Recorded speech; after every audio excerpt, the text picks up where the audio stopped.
आप सभी को नवरात्रि की हार्दिक शुभकामनाएं। नमस्कार, मैं शिविका। इस नवरात्रि हम श्रवण करने जा रहे हैं श्री दुर्गा सप्तशती। श्री दुर्गा सप्तशती में 700 श्लोक हैं और 13 अध्याय। 13 अध्यायों के पाठ से पहले नियम पूर्वक हम पाठ करते हैं दुर्गा कवच का, उसके बाद अर्गला स्तोत्र का और फिर कीलक स्तोत्र। फिर हम 13 अध्यायों का श्रवण। तो आज शुरुआत करते हैं दुर्गा कवच से। ओम चंडिका देवी को नमस्कार। महर्षि मार्कंडेय ने ब्रह्मा जी से पूछा, हे पितामह ब्रह्मा जी, इस जगत में अत्यंत गोपनीय तथा सब प्रकार से मनुष्यों की रक्षा करने वाला और जो अब तक आपने दूसरे किसी से प्रकट नहीं किया हो, ऐसा कोई उपाय मुझे बताइए। ब्रह्मा जी बोले, हे महामुनि, ऐसा उपाय तो एक देवी का कवच ही है जो सबसे गोपनीय, पवित्र तथा संपूर्ण प्राणियों का उपकार करने वाला है। हे ब्राह्मण, से सुनिए। दुर्गा की 9 मूर्तियां हैं जिन्हें नव दुर्गा कहते हैं। उनके अलग अलग नाम इस प्रकार हैं। पहला नाम शैलपुत्री, दूसरा नाम ब्रह्मचारिणी, तीसरा चंद्रघंटा, चौथा कुष्मांडा, पांचवा स्कंद माता और छठे रूप को कात्यायनी कहते हैं। 7वीं कालरात्रि और 8वीं महागौरी के नाम से प्रसिद्ध है। 9वीं सिद्धिदात्री है। ये सब नाम महात्मा ब्रह्मा द्वारा ही प्रतिपादित हुए हैं। जो मनुष्य अग्नि से जल रहा हो, रणभूमि में शत्रुओं से घिर गया हो या विषम संकट में फंस गया हो तथा इस प्रकार भय से आतुर होकर जो भगवती दुर्गा की शरण में आया हो, उसका कभी कोई अशुभ नहीं होता।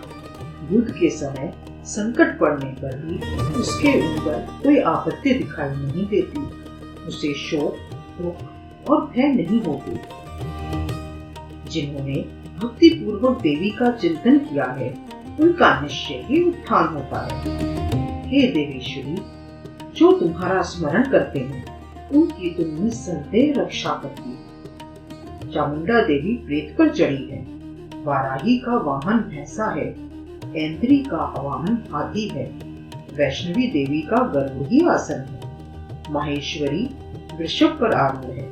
कुमारी का वाहन मोर है। लक्ष्मी देवी कमल के आसन पर स्थित है और हाथों में कमल लिए हुए हैं। वृषभ पर आसीन ईश्वरी देवी ने श्वेत रूप धारण कर रखा है। ब्राह्मी देवी हंस पर बैठी हुई है और सब प्रकार के आभूषणों से अलंकृत हैं। इस प्रकार ये सभी माताएं सब प्रकार के आभूषणों से युक्त हैं। ये देवियां अनेक प्रकार के आभूषणों से युक्त तथा अनेक प्रकार के रत्नों से सुशोभित हैं। क्रोध में भरी हुई रथ पर बैठी दिखाई देती हैं। शंख, चक्र, गदा, शक्ति, हल और मूसल, खेटक और तोमर, परशु तथा पाश, कुंद और त्रिशूल तथा उत्तम शांग धनुष आदि अस्त्र शस्त्र अपने हाथों में धारण किए हुए हैं। उनका उद्देश्य है दैत्यों के शरीर का नाश करना, भक्तों को अभयदान देना और देवताओं का कल्याण करना। महान रौद्र रूप, अत्यंत घोर पराक्रम, महान बल और चढ़े हुए उत्साह वाली हे देवी, तो महान भय का नाश करने वाली है। तुम्हारी ओर देखना भी कठिन है। शत्रुओं का भय बढ़ाने वाली दुर्गे, मेरी रक्षा करो। पूर्व दिशा में इंद्री नाम से कही जाने वाली इंद्र शक्ति मेरी रक्षा करे। अग्नि कुंड में अग्नि शक्ति, दक्षिण दिशा में वाराही तथा नैनित्य कुंड में खड्ग धारिणी मेरी रक्षा करे। पश्चिम दिशा में वरुण शक्ति और वायव्य कोण में मृग पर सवारी करने वाली देवी मेरी रक्षा करे। उत्तर दिशा में कुमारी और ईशान कोण में त्रिशूल धारण करने वाली त्रिशूल धारिणी देवी मेरी रक्षा करे। ब्रह्माणी ऊपर की तरफ से मेरी रक्षा करे और वैष्णवी देवी नीचे की ओर से रक्षा करे। इसी प्रकार शव को अपनी सवारी बनाने वाली चामुंडा देवी 10 दिशाओं से मेरी रक्षा करे। जया मेरे अग्रभाग की और विजया पीछे की ओर से रक्षा करे। वाम भाग की अजिता और दक्षिण भाग में अपराजिता मेरी रक्षा करे। उद्योतनी शिखा की रक्षा करे और उमा मूर्धा स्थान की रक्षा करे। ललाट में मालाधारी बचावे और यशस्विनी देवी मेरी बोहों को बचावे। बोहों के बीच में त्रिनेत्रा और नासिकी की यमघंटा देवी रक्षा करे। दोनों नेत्रों के मध्य भाग में शंखिनी और कानों में द्वारकावासिनी रक्षा करे। कालिका देवी गालों की तथा भगवती शांकरी कानों के मूल में रक्षा करे। नासिका में सुगंधा और ऊपर के होठ में चर्चिका देवी रक्षा करे। नीचे के ओठ में अमृतकला तथा जीभ की सरस्वती रक्षा करे। कुमारी काबू की चंडिका कंठ स्थान की रक्षा करे। चित्र घंटा गले की गुटकी की और महामाया कालू में रहकर रक्षा करे। कामाक्षी ठोटी की और सर्वमंगला मेरी वाणी की रक्षा करे। भद्रकाली गर्दन की और धनुर्धरी मेरुदंड की रक्षा करे। कंठ के बाहरी भाग की नीलग्रीवा और कंठ की नली की नलकुबरी रक्षा करे। दोनों कंधों में खड्गिनी और मेरी दोनों भुजाओं की रक्षा वज्रधारिणी करे। दोनों हाथों की दंडिनी और अंगुलियों की अंबिका रक्षा करे। सुरेश्वरी नखों की रक्षा करे। कुलेश्वरी ओठ में रहकर रक्षा करे। महादेवी दोनों स्तनों की और शोक विनाशिनी देवी मन की रक्षा करे।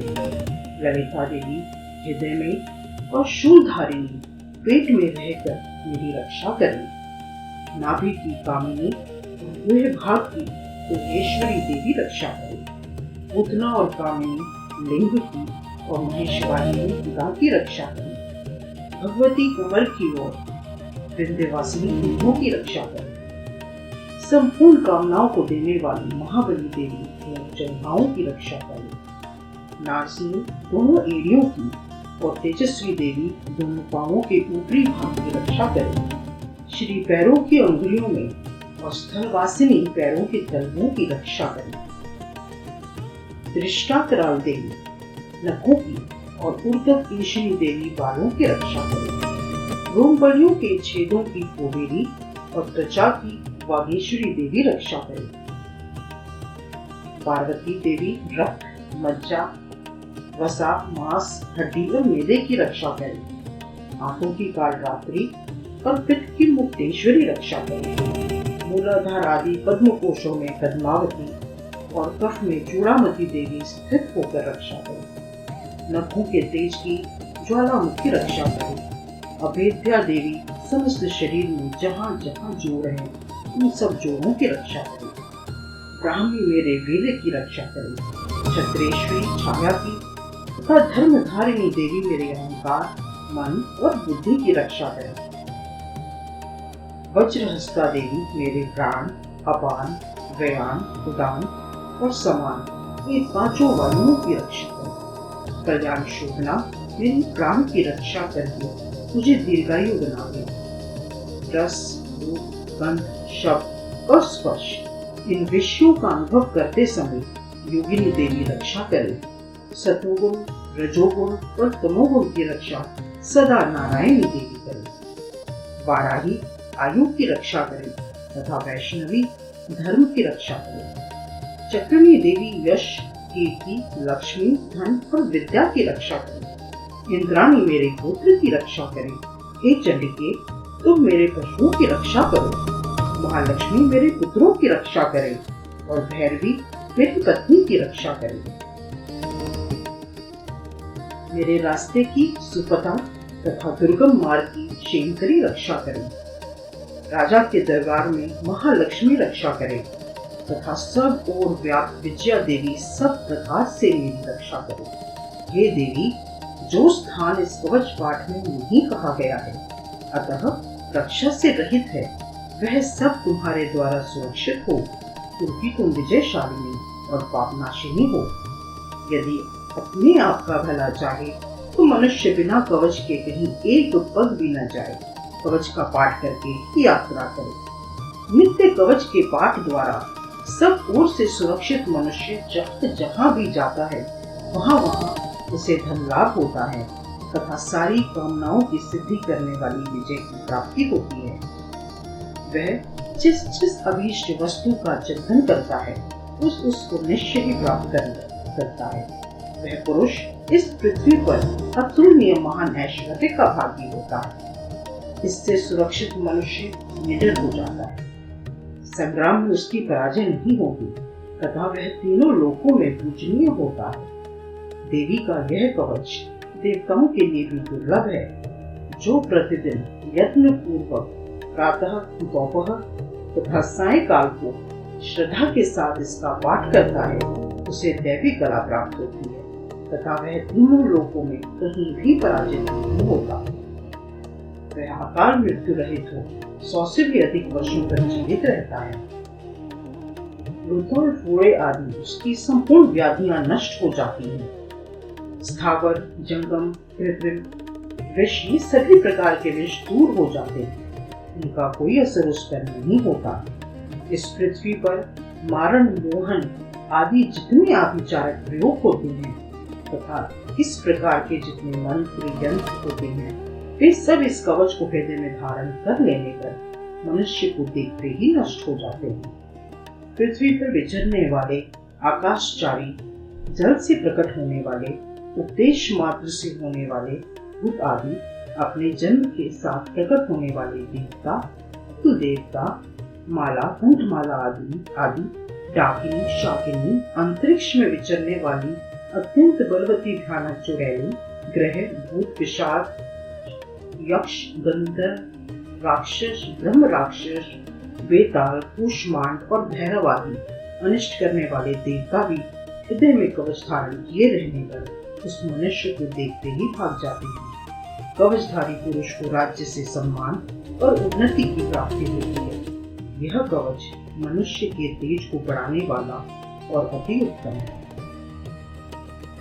कवच का पाठ करने वाला पुरुष अपनी कीर्ति से विभूषित पृथ्वी तल पर अपने सुयश के साथ साथ वृद्धि को प्राप्त होता है। जो पहले कवच का पाठ करके उसके बाद दुर्गा सप्तशती का पाठ करता है, उसकी जब तक वन, पर्वत और कानूनों सहित यह पृथ्वी टिकी है, पृथ्वी पर पुत्र, पौत्र आदि संतान परंपरा बनी रहेगी। देहांत होने पर वह पुरुष भगवती महामाया के प्रसाद से उस नित्य परम पद को प्राप्त होता है जो देवताओं के लिए भी दुर्लभ है। वह सुंदर दिव्य रूप धारण करता है और कल्याण में शंकर के साथ आनंद का उपभोग करता है। इति दुर्गा कवच सब। अब हम श्रवण करेंगे अगला स्तोत्र। ओम चंडिका देवी को नमस्कार। मार्कंडेय जी कहते हैं, जयंती, मंगला, काली, भद्रकाली, कपालिनी, दुर्गा, क्षमा, शिवा, धात्री, स्वाहा और सौधा, इन नामों से प्रसिद्ध जगदम्बिके तुम्हें मेरा नमस्कार हो। देवी चामुंडे तुम्हारी जय हो। संपूर्ण प्राणियों की पीड़ा हरने वाली देवी तुम्हारी सदा जय हो। सब में व्याप्त रहने वाली देवी तुम्हारी जय हो। हे काल रात्रि तुम्हें नमस्कार है। मधु और कैटअप का हनन करने वाली तथा ब्रह्मा जी को वरदान देने वाली देवी तुम्हें नमस्कार है। तुम मुझे रूप दो, जय दो, यश दो और मेरे शत्रुओं का नाश करो। महिषासुर का वध करने वाली और भक्तों को सुख देने वाली हे देवी तुम्हें नमस्कार है। तुम रूप दो, जय दो, यश दो और शत्रुओं का नाश करो। रक्त बीज का वध और चंड मुंड का नाश करने वाली हे देवी तुम रूप दो, जय दो, यश दो और शत्रुओं का संहार करो। शुंभ और निशुंभ तथा धूम्राक्ष का नाश करने वाली देवी तुम रूप दो, जय दो, यश दो और शत्रुओं का नाश करो। सबके द्वारा पूजित, चरणों वाली तथा परम सौभाग्य प्रदान करने वाली हे देवी तुम रूप दो, जय दो, यश दो और शत्रुओं का नाश करो। पापों को दूर करने वाली चंडिके जो भक्ति पूर्वक तुम्हारे चरणों में मस्तक झुकाते हैं, उन्हें सर्वदा रूप दो, जय दो, यश दो और उनके शत्रुओं का नाश करो। रोगों का नाश करने वाली चंडिके जो श्रद्धा पूर्वक तुम्हारी स्तुति करते हैं उन्हें रूप दो, जय दो, यश दो और उनके शत्रुओं का नाश करो। चंडिके, इस संसार में जो भक्ति पूर्वक तुम्हारी आराधना करते हैं उन्हें रूप दो, जय दो, यश दो और उनके शत्रुओं का नाश करो। मुझे सौभाग्य व आरोग्य दो, परम सुख दो, रूप दो, जय दो, यश दो और मेरे शत्रुओं का नाश करो। जो मुझसे द्वेष रखते हैं उनका नाश और मेरी बल की वृद्धि करो। रूप दो, जय दो, यश दो और मेरे शत्रुओं का नाश करो। हे देवी, मेरा कल्याण करो। मुझे उत्तम धन संपत्ति दो। रूप दो, जय दो, यश दो और शत्रुओं का नाश करो। हे अंबिके, देवता और असुर दोनों ही अपने माथे के मुकुट की मणियों को तुम्हारे चरणों पर घिसते हैं, अर्थात तुम्हारे चरणों पर शीश झुकाते हैं। हे देवी, रूप दो, जय दो, यश दो और शत्रुओं का नाश करो। अपने भक्त को विद्वान, यशस्वी और लक्ष्मीवान बनाओ तथा रूप दो, जय दो, यश दो और उसके शत्रुओं का नाश करो। प्रचंड दैत्यों के घमंड को चूर्णित करने वाली चंडिके, मुझ शरणागत को रूप दो, जय दो, यश दो और शत्रुओं का नाश करो।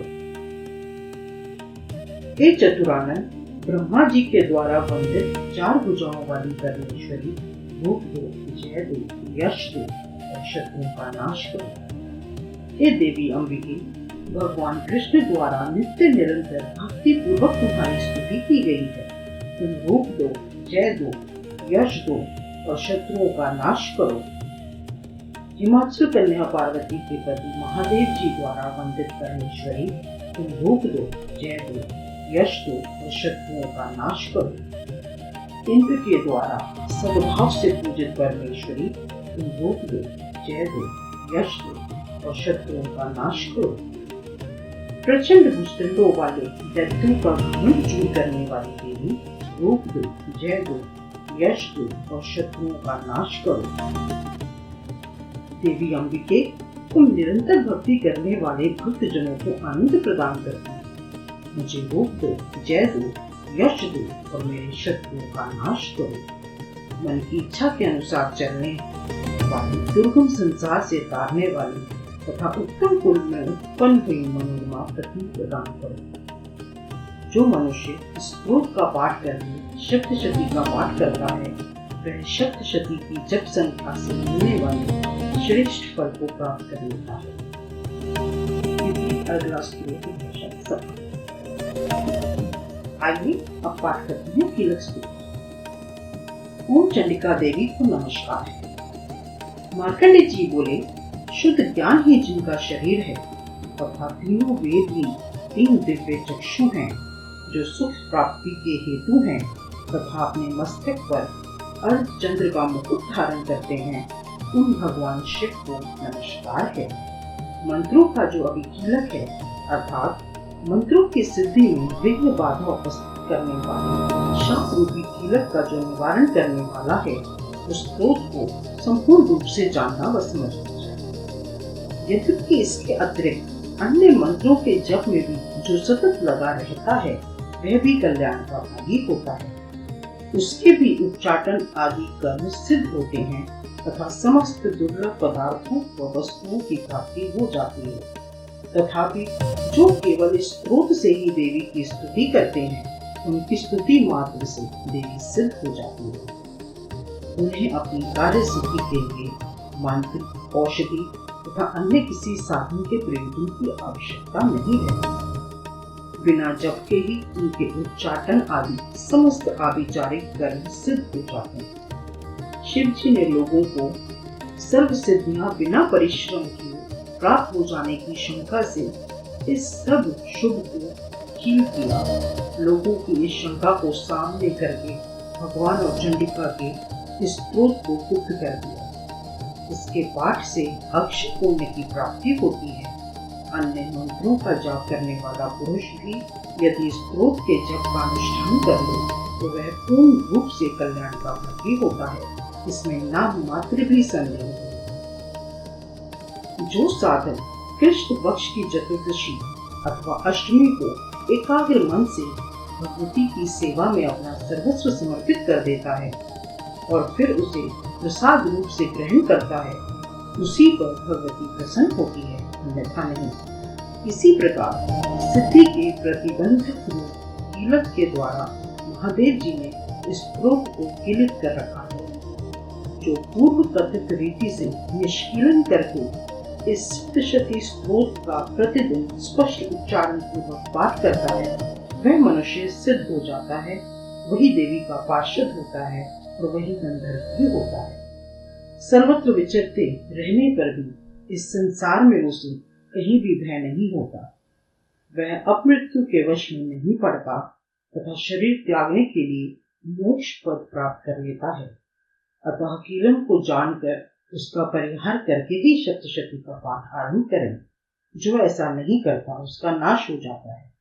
इसलिए कीलन और निष्कीलन का ज्ञान प्राप्त करने पर ही स्तोत्र निर्दोष होता है और विद्वान पुरुष इस निर्दोष स्तोत्र का पाठ आरंभ करते हैं।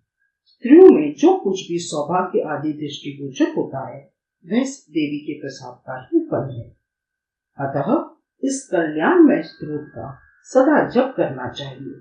इस स्तोत्र का मंद स्वर से पाठ करने पर अल्प फल की प्राप्ति होती है और उच्च स्वर से ही इसका आरंभ करना चाहिए, जिसके प्रसाद से ऐश्वर्य, सौभाग्य, आरोग्य, दुख, संपत्ति, समृद्धि, शत्रुनाश तथा परम मोक्ष की भी सिद्धि होती है। उस कल्याणमयी जगदम्बा की स्तुति मनुष्य क्यों नहीं करे। इति कीलक स्तोत्र भाषा संपूर्ण।